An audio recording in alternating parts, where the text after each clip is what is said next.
Ibu, kali ini saya akan menjelaskan bagaimana cara kita membuat rubrik penilaian ya. Tadi kalau kita punya tugas, kan kita bisa menilai dengan simple grading method yang kita tinggal ketik 1 sampai 100 atau kita bisa juga membuat penilaian berdasarkan rubrik, penilaian rubrik. Nah, contoh bagaimana cara kita membuat penilaian berdasarkan rubrik adalah di sini kita punya tugas, sudah ada tugasnya sudah jadi, lalu kita klik tugas ini. Setelah kita klik ya, akan muncul halaman tugasnya, lalu kita klik bagian pengaturan, lalu di sini kita pilih Advanced Grading. Setelah kita pilih Advanced Grading, ya di sini ada dua pilihan, apakah kita akan membuat rubrik yang baru ataukah kita akan menggunakan rubrik lama yang sudah ada. Ya, kalau kita akan membuat baru, klik di sini. Maka akan muncul di sini contohnya rubrik penilaian makalah dan presentasi. Boleh diberi deskripsi atau tidak. Nah, di sini rubriknya. Misalnya di sini kriterianya adalah kebaharuan pustaka. Misalnya di sini ini levelnya bisa sampai 4 sampai 10 gitu juga bisa. Misalnya di sini saya tuliskan 100%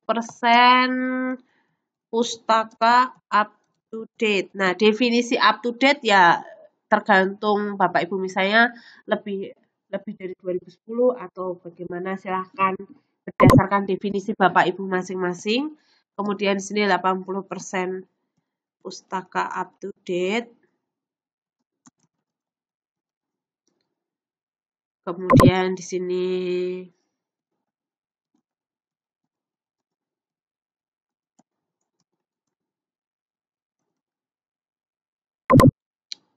yang di sini misalnya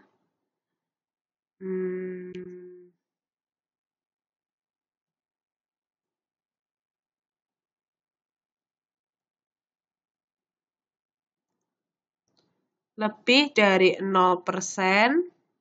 tapi kurang dari 60% up to date. Misalnya demikian. Boleh tidak ada nilai 0 juga boleh. Ya, misalnya contohnya demikian. Kemudian kriteria lainnya, misalnya kelengkapan. Ya, di sini bisa juga dibuat, misalnya ini bisa dalam secara kualitatif atau kuantitatif. Misalnya kalau kualitatif, saya tuliskan di sini tidak lengkap. Atau misalnya hanya mencakup 25% dari materi yang diharapkan. Kemudian misalnya di sini 25 sampai 50% materi yang diharapkan.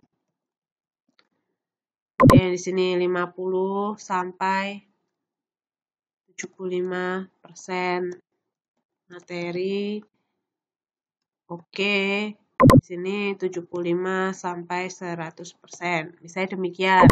Kemudian ada lagi, boleh misalnya kita tadi tambahkan ketepatan waktu. Nah, di sini saya nilai, oke, sorry. Saya ganti misalnya 0 poin kalau tidak tepat waktu. Di sini kalau hanya akan 2 bisa. Nah, di sini jika tepat waktu. Dan seterusnya. Kalau misalnya ada, sayangnya di sini tidak ada pembobotan ya, misalnya kelengkapan itu bobotnya lebih tinggi daripada ketepatan waktu dan kebaruan pustaka. Jadi biasanya untuk kriteria yang bobotnya tinggi itu saya duplicate. Gitu. Jadi nanti kelengkapan dan juga kelengkapan itu punya bobot yang lebih besar daripada yang lain. Di sini contoh saja. Ya, ini contoh saya membuat suatu rubrik, kemudian save rubrik and make it ready. Ini contohnya, save and rubrik and make it ready.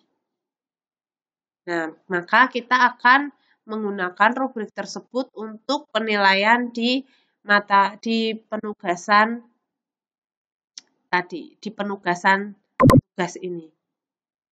Nah, tadi bisa ditambahi misalnya kayak kalau ada PPT-nya yang menarik atau tidak, masih sistematikanya seperti apa, itu bisa digunakan. Jadi, demikian cara membuat rubrik penilaian untuk penilaian tugas. Sekian, semoga bermanfaat. Terima kasih.